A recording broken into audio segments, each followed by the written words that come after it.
Good morning student. आज फेरि म भोग र स्वामित्वको सम्बन्ध र भिन्नताको बारेमा चर्चा गर्न गइरहेको छु। यसको साथसाथै भोगको प्राप्ति र समाप्तिको बारेमा पनि व्यापक छलफल गर्नेछु। त्यसैले तपाईहरूले सर्वप्रथम यो भिडियोलाई सब्सक्राइब गरी नजिकैको बेल आइकन बटन पनि थिचेर मसँगै भिडियोमा जोडिन समेत अनुरोध गर्दछु। धन्यवाद। भोग गर्ने इच्छा पनि हुनु पर्यो। त्यो इच्छालाई चाहिँ उसले गरेको कामले चाहिँ या कब्जाले चाहिँ सुरक्षित गरेको हुन्छ भन्न खोजेको हो। स्वामित्वको अधिकारलाई राज्यको कानुनद्वारा सुरक्षित गरिन्छ भनेको जस्तो राज्यले स्वामित्वको अधिकारमा राज्यले बनाएको कानुन, राज्यले चाहिँ कानुन बनाएर मौलिक अधिकारको रूपमा पनि दिएको हुन्छ। स्वामित्व ग्रहण गर्न सक्ने कुनै चिज वस्तु उपर या सम्पत्तिमाथि भनेर चाहिँ राज्यले बनाएको कानुन हुन्छ। त्यो कानुन चाहिँ हामीले स्वामित्वको अधिकारको रूपमा प्राप्त गरेको हुन्छौँ। अनि सामान्यतया कब्जामा रहेको सम्पत्तिलाई भोग र कब्जाबाट प्रत्यक्ष हस्तक्षेप गर्न सकिन्छ भनेको कब्जामा रहेको सम्पत्ति भनेको पहिलो पोइन्ट भनेको कब्जा हो। अनि त्यसपछि कब्जाबाटै भोगको सिर्जना हुन्छ र यो दुईटा कब्जा र भोगलाई मिलाएर वस्तुमाथि प्रत्यक्ष रूपमा हस्तक्षेप गर्न सकिन्छ भनेको चिज वस्तु या सम्पत्तिमाथि यो सबै कुरा बुझ्नु पर्यो। अनि स्वामीको त्यस्तो वस्तुमाथिको असीमित अधिकार भएका कारण प्रयोग नै हुनुपर्छ भन्ने कुराले महत्त्व राख्दैन। स्वामित्वको कुरा गर्दाखेरि त्यहाँ हस्तक्षेपै हुनुपर्छ, त्यहाँ भोगै हुनुपर्छ, कब्जा हुनुपर्छ भन्ने कुरा भएन। किन भन्दा असीमित अधिकार हुन्छ स्वामित्वकर्ताको। उसले अरूलाई भोगमा दिएर पनि त्यो वस्तुमाथिको कानुनी अधिकार चाहिँ आफूमा राखेको हुन्छ। त्यो कारणले गर्दाखेरि प्रयोग गरेकै हुनुपर्छ त्यो चिज वस्तु भन्ने कुरा स्वामित्वमा आउँदैन। उसले प्रयोग नगरे पनि उसको स्वामित्वमा त्यस्ता चिज वस्तु या सम्पत्तिहरू हुन्छ भन्न खोजे हो।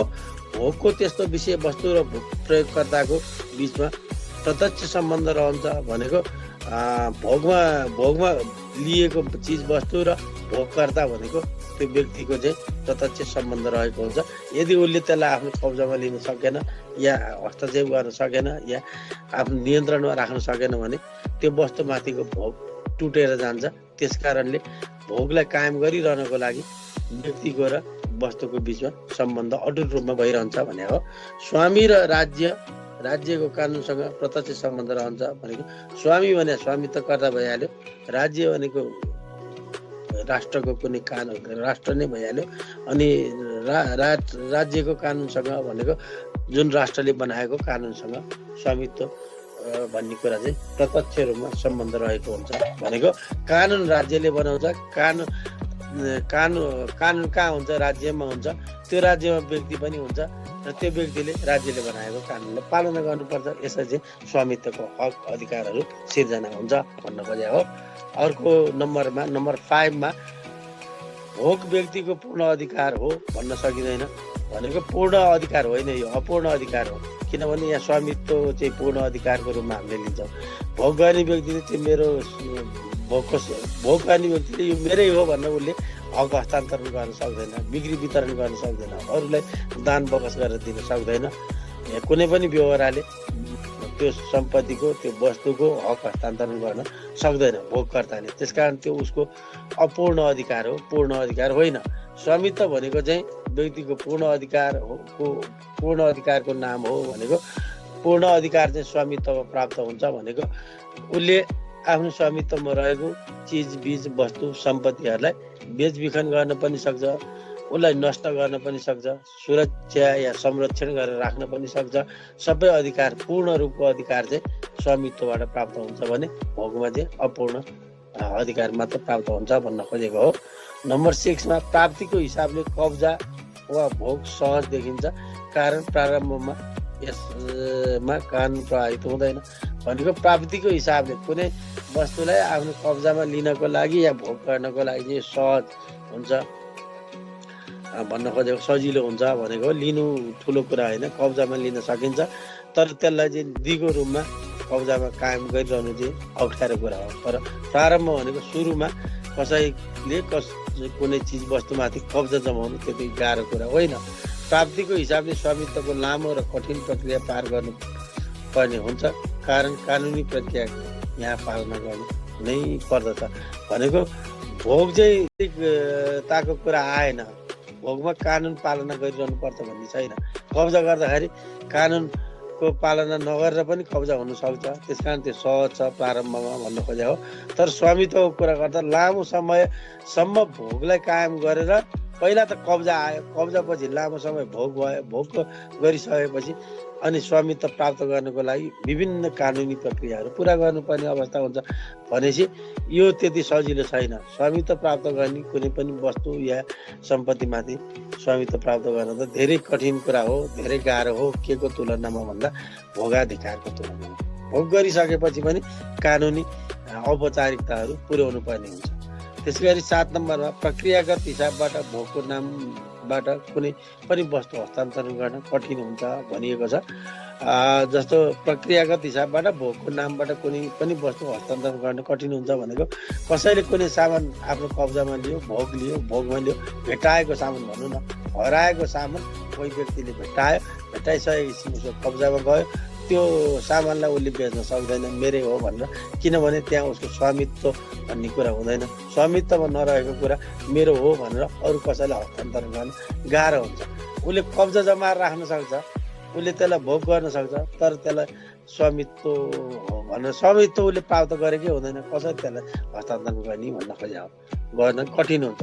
प्रक्रियागत हिसाबबाट स्वामित्वको नाममा स्थापित वस्तुहरूको हस्तान्तरण सहज हुन्छ। फेरि स्वामित्व प्राप्त भइसकेपछि त्यो वस्तुहरूलाई हस्तान्तरण गर्न चाहिँ फेरि सहज हुन्छ। मेरो पूर्ण अधिकारमा रहेको वस्तु या चिजबिज या सम्पत्ति मैले आफ्नो इच्छाले कसैलाई दिनको लागि या हस्तान्तरण गर्न कहीँबाट कतैबाट रोकावट हुँदैन।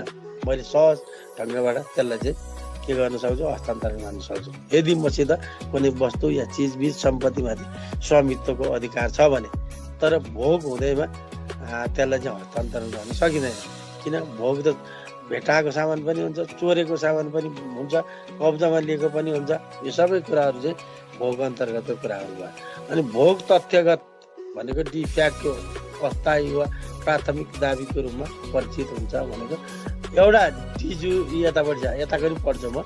स्वामित्व कानुनगत स्थायी र कानुनी मान्यताबाट परिचित छ भनेको एउटा डिफ्याक्टो भन्छ, एउटा डिजुरे भन्छ। डिजुरे भनेको चाहिँ कानुनी रूपमा भएको कुरा हो। स्वामित्वको पछाडि कानुनको समर्थन हुन्छ, कानुनले स्थायी रूपमा मान्यता दिएको हुन्छ, परिचित गराइदिन्छ। यो चाहिँ डिजुरोको कुरा भयो। डिफ्याक्टो भनेको वास्तविक रूपमा त्यो सामान जसको भए पनि कब्जामा त देखिने कुरा भयो। भोगमा कसको छ भन्दा जसले त्यसलाई चाहिँ प्रयोग गरिरहेको हुन्छ, त्यस्तो कुरालाई चाहिँ हामी तथ्यगत भन्छौँ। तथ्यगत भनेको डिफ्याक्टो भयो त्यो चाहिँ। अनि स्वामित्व कानुनगत भनेको चाहिँ हामी डिजुरो भन्छौँ। एउटा कानुनी भयो, एउटा तथ्य भयो। तथ्य भनेको चाहिँ प्रमाण चाहिँ कसले यो कब्जा गरेको छ भने त देखिन्छ, त्यो प्रमाणमै देखिने कुरा भयो। र त्यसलाई त्यो प्रमाणलाई फेरि कानुनी मान्यता दिन भने फेरि अर्को कुरा छ। त्यो प्रमाणै साँच्चै तथ्य हो कि होइन भनेर व्याख्या गर्ने काम फेरि कानुनगत रूपमा डिजुरोमा चाहिँ हुन्छ। यो कानुनी भएन पनि भनिदिन सक्छ।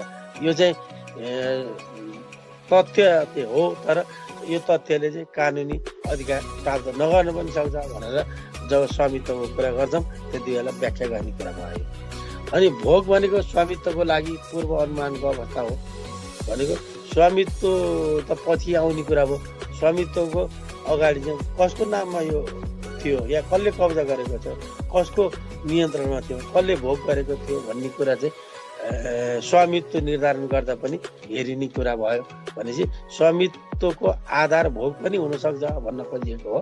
स्वामित्वमा पूर्व अनुमानको अवस्था नभई व्यक्तिको पूर्ण अधिकारको अवस्था हुन्छ भनेपछि अब यहाँ त अनुमान लगाउने कुरा हुँदैन। स्वामित्व भइसकेपछि अपूर्ण कुरा पनि भन्ने कुरा आउँदैन। त्यहाँ त पूर्ण अधिकार प्राप्त भइसकेको हुन्छ स्वामित्व प्राप्त भइसकेपछि भनेको।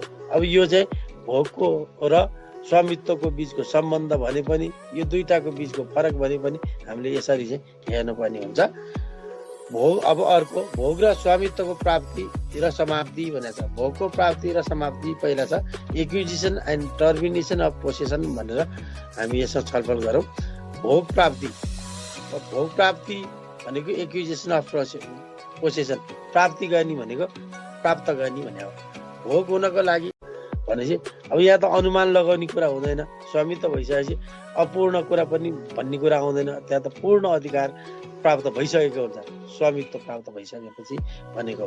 अब यो चाहिँ भोगको र स्वामित्वको बिचको सम्बन्ध भने पनि यो दुईटाको बिचको फरक भने पनि हामीले यसरी चाहिँ हेर्नुपर्ने हुन्छ। भोग अब अर्को भोग र स्वामित्वको प्राप्ति र समाप्ति भनेको छ। भोगको प्राप्ति र समाप्ति पहिला छ acquisition and termination of possession भनेर हामी यसमा छलफल गरौँ। भोग प्राप्ति भनेको एक्विजिसन अफ पोसेसन, प्राप्ति गर्ने भनेको प्राप्त गर्ने भने हो। भोग हुनको लागि भोगकर्ताको वस्तुमाथि भौतिक नियन्त्रण र भोग गर्ने मोह दुवै हुनु आवश्यक हुन्छ। कुनै एक बिना भोगको प्राप्ति हुन सक्दैन। भोग वा कब्जाको प्राप्ति निम्न 3 आधारबाट हुन सक्छ भनेर वस्तुलाई आफ्नो अधीन अन्तर्गत ल्याएर राख्ने काम भयो। अनि त्यसपछि गएर प्रदान गरेर भनेको बाई डेलिभरी भन्छ। अनि अर्को चाहिँ वास्तविक हस्तान्तरण। अनि फेरि यो प्रदान गरेर भनेको बाई डेलिभरीमा पनि क र ख गरेर दुईटा छ, वास्तविक हस्तान्तरण, अर्को रचनात्मक हस्तान्तरण जसलाई कन्स्ट्रक्टिभ डेलिभरी भन्छ। अनि कानुनी प्रक्रियाद्वारा भन्छ बाई अपरेसन अफ ल भयो। यो अन्तर्गत फेरि भोग समाप्ति भन्ने कुरा छ। भोग समाप्ति पछि गएर आफैले त्यागेर हक छोडेर समाप्त गर्ने, हक छोडी अर्कोलाई दिएमा अनि त्यसै गरी अर्को व्यक्तिले सम्पत्ति कब्जा गरेमा भनेर यो चाहिँ अ आ इ गरेर दिएको छ। अब यो हामी सुरुदेखि हेरौँ। वस्तुलाई आफ्नो अधीन अन्तर्गत ल्याएर भनेको आफ्नो कब्जामा ल्याएर भने हो। भोगकर्ताले वस्तुलाई आफ्नो अधीन अन्तर्गत ल्याएर भोगाधिकार प्राप्त गर्न सक्छ। वस्तुलाई आफ्नो अधीनमा ल्याउने उपाय 2 किसिमका हुन्छन्।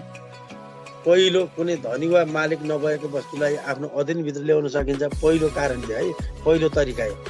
अनि जस्तो एक्जाम्पलको लागि चाहिँ जङ्गलमा बस्ने मृग समाति ल्याउन, जङ्गलमा बस्ने मृग कसैको स्वामित्व अन्तर्गत रहेको हुँदैन भनेको स्वामी नभएको चिज वस्तुहरूलाई पक्रेर आफ्नो स्वामित्वमा ल्याउने कुरा भयो। यस किसिमको स्वामित्व रहित सम्पत्ति भन्छ। यसलाई चाहिँ रेस नुली यस भन्छ ल्याटिन टर्ममा। जसले पहिला प्राप्त गर्दछ उसैको हुन्छ भन्छ रेस नुलियस भनेको। जसले पहिला प्राप्त गर्छ त्यो उसैको हुन्छ भने हो। यस उपायलाई मौलिक वस्तु प्राप्ति भन्छ।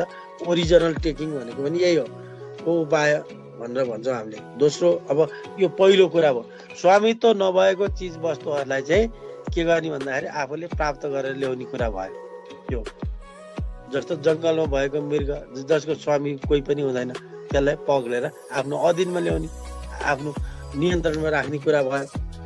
यस उपायलाई अनि यसलाई त मौलिक उपाय या मौलिक वस्तु पनि भन्छ। त्यो वस्तु आफूले प्राप्त गरेको त्यो वस्तु मौलिक वस्तु भयो, ओरिजिनल टेकिङ भनेर भनिएको छ। दोस्रोमा चाहिँ पहिला कसैको अधीनमा रहेको सम्पत्तिलाई आफ्नो नियन्त्रणमा ल्याई भोग गर्न थालेर पनि भोग प्राप्त गर्न सकिन्छ। उदाहरणको लागि कसैको जमिनमा लामो समयसम्म अविच्छिन्न भोग गर्नाले भोग प्राप्त गर्न सकिन्छ। भनेपछि एउटामा चाहिँ स्वामित्वकर्ता नभएको अवस्था, अर्को चाहिँ स्वामित्व भएको अवस्थामा। स्वामित्वकर्ता भएको अवस्थामा स्वामित्वकर्ताको त्यो सम्पत्तिलाई पहिला कब्जा जमाइसकेपछि लामो समयसम्म यदि भोग गरिसक्यो भनेदेखि भोग प्राप्त हुन्छ, भोगाधिकार प्राप्त हुन्छ भनिएको हो। त्यो भोग गर्ने व्यक्तिले नै पहिलो अधिकार राख्छ भने हो। उसको इच्छा भएसम्म उसले कब्जा जमाउँछु भनेसम्म उसैको हुन्छ भने हो। यसमा स्वतन्त्र रूपमा रहेको वस्तु वा अरू कुनै व्यक्तिको अधीनमा रहेको वस्तुलाई लिएर भोगाधिकारको स्थापना हुन्छ। यसमा भनेको एउटा चाहिँ स्वामित्वमा रहेको वस्तु भयो, कसैको स्वामित्वमा रहेको वस्तु। जस्तो यो अहिले हामीले दोस्रो कुरा भन्यौँ। पहिलो कुरा चाहिँ स्वामित्वमै नरहेको स्वतन्त्र रूपमा रहेको वस्तुलाई आफ्नो अधीनमा ल्याउने कुरा हो। यसमा अघिल्लो भोगकर्ताको स्वीकृति र सहमति रहेको हुन वा नहुन सक्छ। वस्तु भोग वा कब्जामा लिने काम मौलिक र कानुनी, राइटफुल वा गैर कानुनी जस्तो सुकै हुन सक्दछ भन्न खोजेको। जस्तो वस्तु यो त किन कब्जाको कुरा हो, भोगाधिकारको कुरा हो। यहाँ कानुनी भने त स्वामित्वसित सम्बन्धित पूर्ण अधिकार सम्बन्धी कुरा भएको हुनाले त्यहाँ गैर कानुनी कुरा हुँदैन, त्यहाँ चाहिँ कानुनी कुरा हुन्छ। तर यहाँ यो चाहिँ गैर कानुनी हुनसक्छ, कानुनी पनि हुनसक्छ, मौलिक पनि हुनसक्छ भनेको। मौलिक भने त अघि भने जस्तो कसैको स्वामित्वमा नरहेको चिज वस्तुहरू आफ्नो अधीनमा ल्याउने काम चाहिँ मौलिक भने हो काम। अब यसलाई चाहिँ हुनसक्छ भनेर 1, 2, 3 गरेर नम्बर 1 मा स्वतन्त्र रूपमा अरू कसैको भोग वा कब्जामा नरहेको वस्तु आफ्नो कब्जामा लिएको स्थितिमा मौलिक भोगाधिकार ओरिजिनल प्रोसेसरी राइट प्राप्त हुन्छ। यो 1 नम्बरको भइहाल्यो। 2 नम्बरमा लेनदेन व्यवहारमा कसैले ऋण नतिरे बाबत धितोको रूपमा रहेको कुनै वस्तु आफ्नो कब्जामा लिइन्छ भने त्यसरी कब्जामा लिएको वस्तुमाथिको कब्जा कानुनी भोगाधिकार राइटफुल प्रोसेसरी राइट भनिन्छ। अब यहाँ अघि हामीले भन्यो कानुनी पनि हुन्छ भनेको जस्तो कसैले लेनदेन गर्यो, लेनदेन व्यवहार या ब्याङ्कमा आफ्नो अचल सम्पत्ति धितो राखेर ब्याङ्कबाट लोन लियो, लोनको साउ ब्याज नतिरेको अवस्थामा त्यो सम्पत्तिमाथि ब्याङ्कले यदि कब्जा गर्यो भनेदेखि त्यो कब्जा चाहिँ राइटफुल हुन्छ, त्यो भनेको कानुनी हुन्छ। राइटफुल पोसेसरी राइट भन्छ। त्यो चाहिँ के हो भन्दाखेरि त्यो ब्याङ्कलाई अधिकार छ, कानुनी रूपमै अधिकार छ, किनभने उसले ऋण दिएको छ, ऋणको साउ ब्याज चाहिँ धितो राख्ने व्यक्तिले नबुझाएको अवस्थामा त्यसलाई आफ्नो भोगमा आफ्नो नियन्त्रणमा राख्ने अधिकार हुन्छ भने त्यस्तो अधिकार चाहिँ भोगाधिकार कानुनी हुन्छ भनेको हो। त्यसै गरी अर्को नम्बर 3 मा चोरले अर्काको सम्पत्ति चोरी गरेर आफ्नो कब्जामा लिएमा त्यसलाई गैर कानुनी भोगाधिकार भनिन्छ। अघि मैले भने भेट्टाएको वस्तु कसैले चोरी गरेर आफ्नो नियन्त्रण राखेको वस्तुहरू त्यो त गैर कानुनी भयो, त्यो त कानुनी रूपमा अधीन उसमा उसले आफ्नो अधीनमा या आफ्नो कब्जामा आफ्नो भोगमा राखेको होइन, गैर कानुनी ढङ्गबाट भोगमा या कब्जामा राखेको हुनाले त्यस्तो कुरालाई चाहिँ रङफुल पोसेसरी राइट भनेर भनिन्छ। यो चाहिँ गैर कानुनी भोगाधिकार हो भनेर यसरी हामीले हेर्यौँ 1 नम्बरमा। अब 2 नम्बरमा प्रदान गरेर भन्ने छ। यो त वस्तुलाई आफ्नो अधीन अन्तर्गत ल्याएर भनेको कसरी ल्याउन सकिन्छ भन्दाखेरि यो 3वटा कुराहरू अपनाएर वस्तुलाई आफ्नो अधीनमा ल्याएर भोगाधिकार गर्ने कुराहरू भयो। अब 2 नम्बरमा प्रदान गरेर भनेको छ बाई डेलिभरी। स्वेच्छाले कुनै वस्तु अरूलाई बुझाउनु वा हस्तान्तरण गर्नु भोगाधिकार प्राप्त गर्नु अर्को तरिका हो। भोगाधिकार प्राप्त गर्नको लागि अब कसैलाई दिएर स्वेच्छाले भनेको कुनै कर बल नगरिकन स्वेच्छाले कुनै वस्तु अर्कोलाई दिने या हस्तान्तरण गर्ने कामबाट पनि यो जुन पोसेसन या भोगाधिकारको भोगाधिकार प्राप्त हुन्छ भन्न खोजेको हो। यसमा प्रथम पक्षले दोस्रो पक्षलाई आफ्नो सहमतिले वस्तु प्रदान गर्दछ भनेको दिने व्यक्तिले आफ्नो इच्छाले लिने व्यक्तिलाई दिन्छ भने हो। यसमा पूर्ण कब्जा रहेको व्यक्तिको सहमतिमा नै भोगाधिकारको हस्तान्तरण हुन्छ। पूर्ण कब्जामा रहेको व्यक्तिको सहमतिमा भनेको स्वामित्व प्राप्त गरेको कुनै वस्तुमाथि स्वामित्व प्राप्त गरेको व्यक्ति उसित पूर्ण अधिकार हुन्छ। त्यो पूर्ण अधिकार प्राप्त भएको व्यक्तिको सहमतिमा नै भोगाधिकार हस्तान्तरण भएको हुन्छ अर्को व्यक्तिमा, जसले चाहिँ स्वामित्वकर्ताले जुन कब्जामा लिने व्यक्तिलाई आफ्नो इच्छाले दिएको हुन्छ, स्वतन्त्र रूपमा दिएको हुन्छ। यस्तो किसिमको हस्तान्तरणलाई पनि 2 किसिममा विभाजन गर्न सकिन्छ। जस्तै वास्तविक हस्तान्तरण एक्चुअल डेलिभरी भन्छ, अर्को रचनात्मक हस्तान्तरण। अब यो वास्तविक हस्तान्तरण के हो, रचनात्मक हस्तान्तरण के हो, जस्तो एक्चुअल डेलिभरी र कन्स्ट्रक्टिभ डेलिभरी भनेर दिएको छ। अब यो हेरौँ। यसमा जुन वास्तविक हस्तान्तरणको कुरा गर्दा चाहिँ यसमा अघिल्लो भोगाधिकारीले आफूमा निहित रहेको भोगको वस्तुलाई कानुनी प्रक्रिया पुर्याएर दोस्रो व्यक्तिलाई भोगाधिकार हस्तान्तरण गर्छ भनेको कानुनी रूपमा जुन भोगाधिकार प्राप्त गरिसकेको अधिकार आफैलाई प्राप्त हुने गरी केही समयको लागि मात्र त्यो भोगाधिकार दोस्रो व्यक्तिलाई उसले हस्तान्तरण गरेको हुन्छ भने त्यस्तो अवस्थालाई चाहिँ मध्यवर्ती भोगाधिकार भनेर भनिएको हो।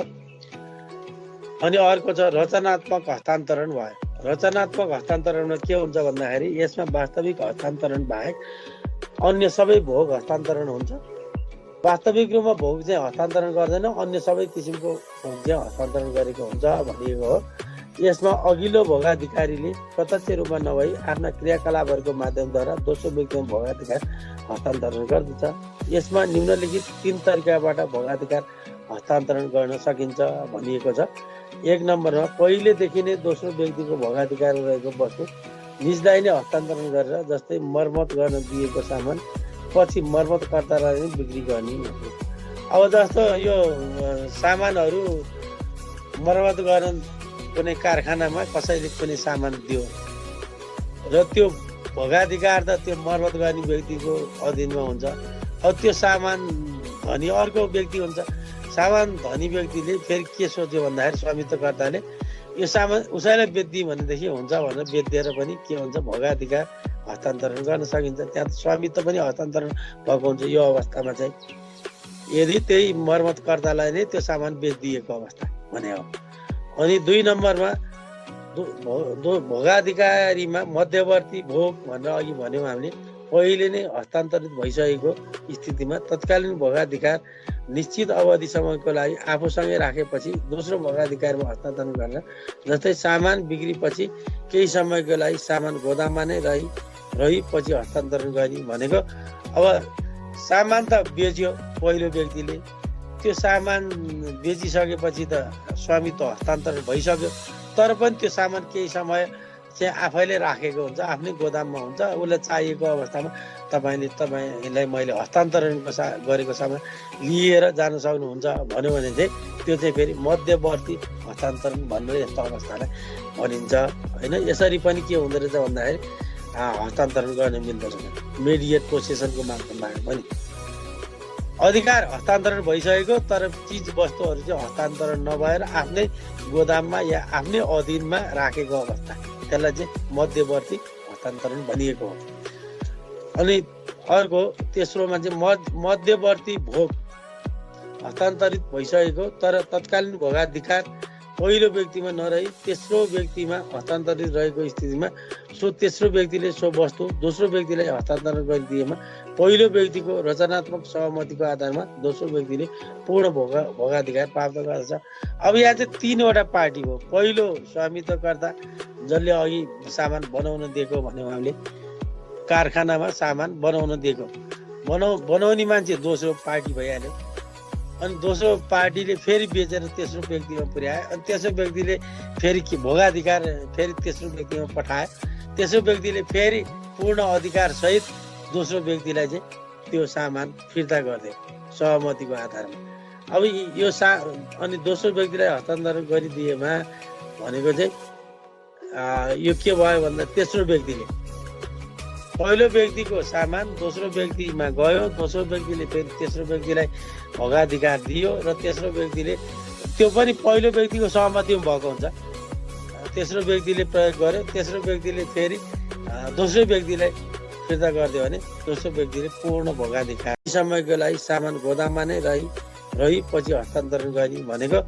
अब सामान त बेच्यो पहिलो व्यक्तिले, त्यो सामान बेचिसकेपछि त स्वामित्व हस्तान्तरण भइसक्यो, तर पनि त्यो सामान केही समय चाहिँ आफैले राखेको हुन्छ, आफ्नै गोदाममा हुन्छ। उसलाई चाहिएको अवस्थामा तपाईँलाई मैले हस्तान्तरण गरेको सामान लिएर जान सक्नुहुन्छ भन्यो भने चाहिँ त्यो चाहिँ फेरि मध्यवर्ती हस्तान्तरण भनेर यस्तो अवस्थालाई भनिन्छ होइन। यसरी पनि के हुँदो रहेछ भन्दाखेरि हस्तान्तरण गर्न मिल्दछ मेडिएट पोसेसनको माध्यमबाट पनि। अधिकार हस्तान्तरण भइसकेको तर चिज वस्तुहरू चाहिँ हस्तान्तरण नभएर आफ्नै गोदाममा या आफ्नै अधीनमा राखेको अवस्था, त्यसलाई चाहिँ मध्यवर्ती हस्तान्तरण भनिएको हो। अनि अर्को तेस्रोमा चाहिँ मध्यवर्ती भोग हस्तान्तरित भइसकेको तर तत्कालीन भोगाधिकार पहिलो व्यक्तिमा नरही तेस्रो व्यक्तिमा हस्तान्तरित रहेको स्थितिमा सो तेस्रो व्यक्तिले सो वस्तु दोस्रो व्यक्तिलाई हस्तान्तरण गरिदिएमा पहिलो व्यक्तिको रचनात्मक सहमतिको आधारमा दोस्रो व्यक्तिले पूर्ण भोगाधिकार प्राप्त गर्दछ। अब यहाँ चाहिँ 3वटा पार्टी हो। पहिलो स्वामित्वकर्ता जसले अघि सामान बनाउन दिएको भन्यौँ हामीले, कारखानामा सामान बनाउन दिएको, बनाउने मान्छे दोस्रो पार्टी भइहाल्यो। अनि दोस्रो पार्टीले फेरि बेचेर तेस्रो व्यक्तिमा पुर्यायो, अनि तेस्रो व्यक्तिले फेरि भोगाधिकार फेरि तेस्रो व्यक्तिमा पठायो।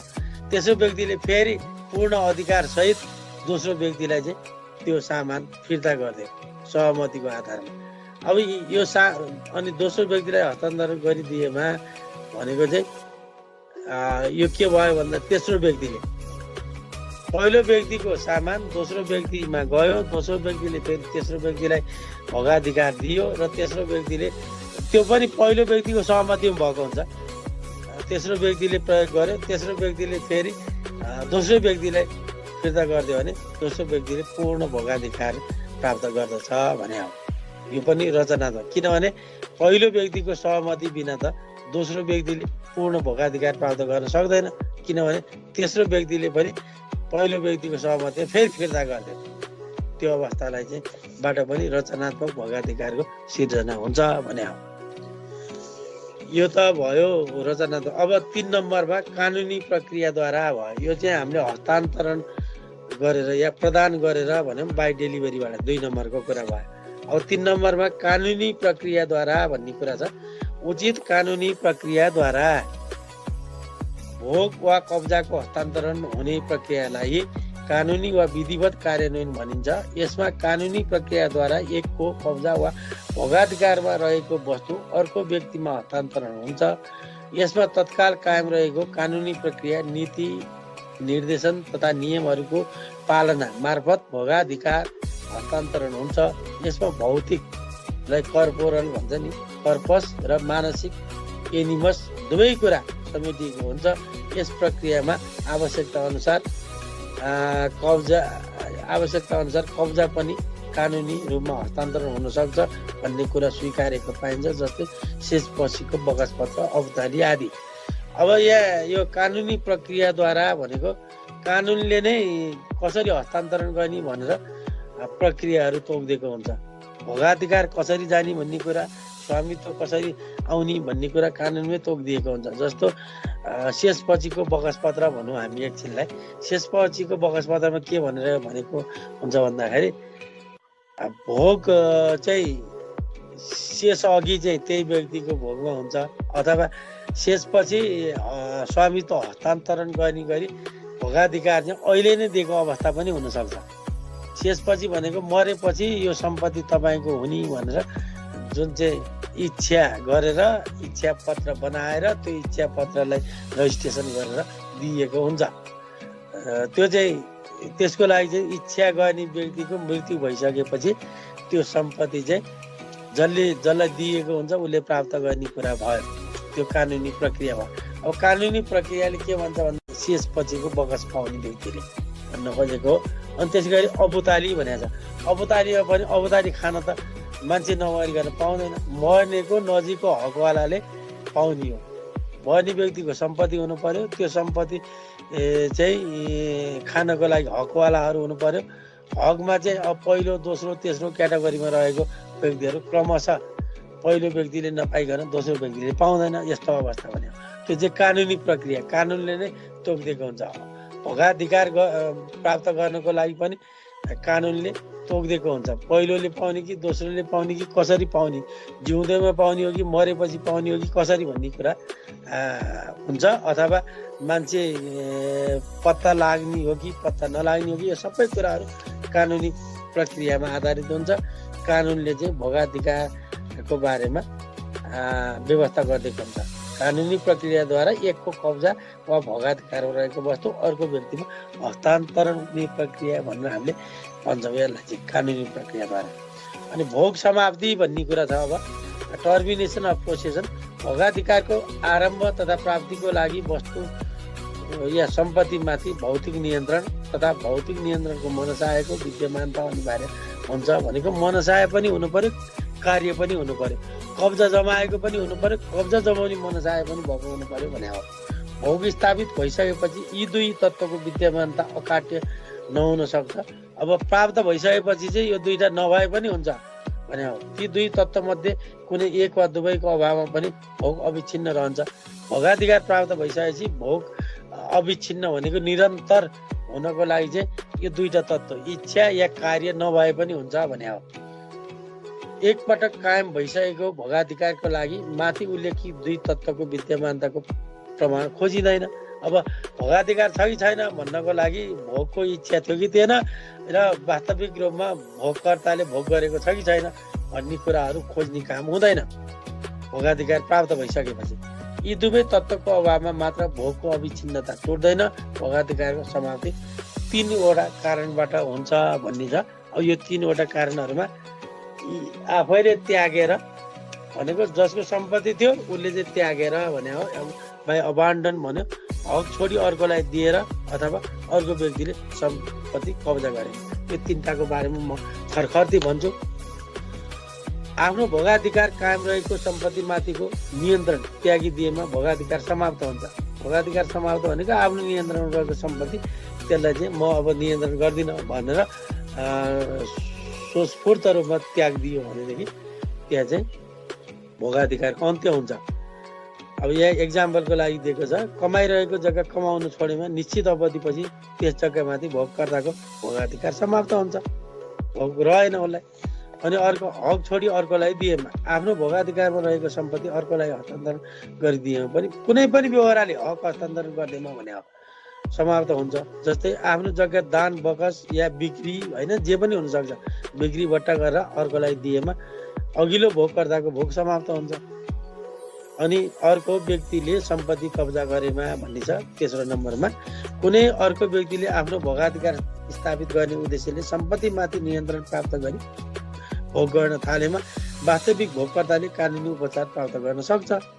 भनेको जसले भोग गरिरहेको हुन्छ या कब्जा गरेको हुन्छ उसले चाहिँ कानुनी उपचार प्राप्त गर्न सक्छ भोगकर्ताको लागि। उपचार नखोजी अधिकार प्रति सुतेर बसेमा निश्चित समयपछि अघिल्लो भोगकर्ताको अधिकार समाप्त हुन्छ।